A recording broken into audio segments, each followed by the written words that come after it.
پێشنگای نێودەوڵەتی سلێمانیە لە 7 وڵاتەوە 100 کۆمپانیا لە بواری بەرهەمە کشتتوکاڵیەکان بەشداریان تێدا کردووە. بۆ یەکەم جارە ئەم بەرهەمە کشتتوکاڵیانە بەشداری دەکەن لە پێشنگایەک. ئەوە ڕۆژی یەکەمیەتی و بڕیارە 4 ڕۆژ لە پێشنگای نێودەوڵەتی سلێمانی بەردەوامی هەبێت. پێشنگایەکی تەخەسوسیە واتە تایبەتە بە ئەو کۆمپانیانی کە لە بواری کشتتوکاڵ و پیشسازی خۆراک و ژێرخانی کشتتوکاڵیە کارەکەن.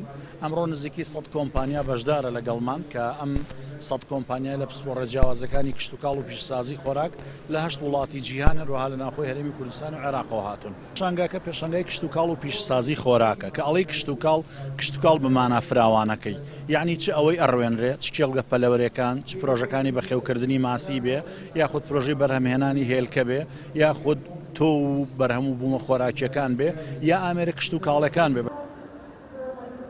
بابەتی خۆراکی و کەلوپەلی کشتتوکاڵی و ئاوەڕۆ و بەرهەمە خۆراکیەکان ئەو بابەتانن بەشدارن لە پێشنگاکە. ئەوانەی بەشداریان کردووە دەڵێن کردنەوەی ئەم پێشنگایانە دەرگای بازرگانیان لەگەڵ وڵاتانی دیکە بۆ فراوان دەکات. لەبەر ئەوەی ئێمە خاوەن کۆمپانی بۆ ئەوەی خەڵکی کوردستان بەگشتی بمان ناسن زیاتر و بەشداریکردنی ئەکسەری کۆمپانیا گەورەکانی تورکیا و کشوەرانەی تر بۆی کە زیاترمان ناسن و ئێمە هاوسنووری لەگەڵ کوردستانی. بەڵێ لە 100% تەسیری زۆرە، هەروە کە وتم ئێمە هاوسنووری لەگەڵ کوردستان و ڕێگەیەکەی زۆر نزیکە بۆ ئەوەی فەلاحەکان و جووتیارەکان بەگشتی زیاتر بمان ناسن. هەرچەندە هەرێمی کوردستان خاکێکی بەپیتی هەیە، بەڵام تا ئێستا حکومەت نەیتوانێت گرنگی باکەرتی کشتتوکاڵ بدات و زۆربەی جوتیارانیش بەرهەمەکانیان نە لە ناوخۆ ساغ دەبێتەوە و نە ئاسانکاریشیان بۆ دەکرێت بۆ هەناردەکردنی بۆ دەرەوە.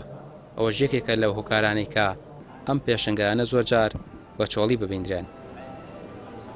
بەڕاستی کەرتی کشتتوکاڵ بە شێوەیەکی پێویست حکوومەت هەرێمی کوردستان نەهاتۆتە پێشەوە گرنگێکی باشی پێ بدات، چونکە وەکو باسمان کرد هەرێمی کوردستان خاکێک بە پیت و بەرەکەتی باشی هەیە و ئەتواندرێ گەشەی پێ بدرێ و ئەو بەرهەمانەی کەوا لە کاتێکدا پێ ئەگەن هەمووی بەیەکەوە، یعنی نەهاتووە بەرنامەیە ڕێژیەکی بۆدا بندرێ بتواندرێ بۆی کەوا بەو بەرهەمانە بە شێوەیەکی ڕاستەوخۆ ساغ بکرێتەوە و جوتیارەکانی زەرەرەومەند نەبن.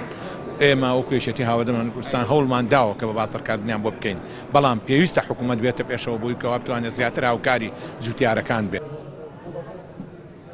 هەرچەندەکردنەوەی ئەم پێشنگایانە دەواازەیەکی باشە بۆ دروستکردنی بازار لە نێوان وڵاتان بە تایبەت بازرگانانی هەرێم، بەڵام نەتواندراوە کەرتی کشتتوکاڵ و بەرهەمی جوتیاران بەرەو پێش ببرێت و بازاری بۆ دروست بکرێت.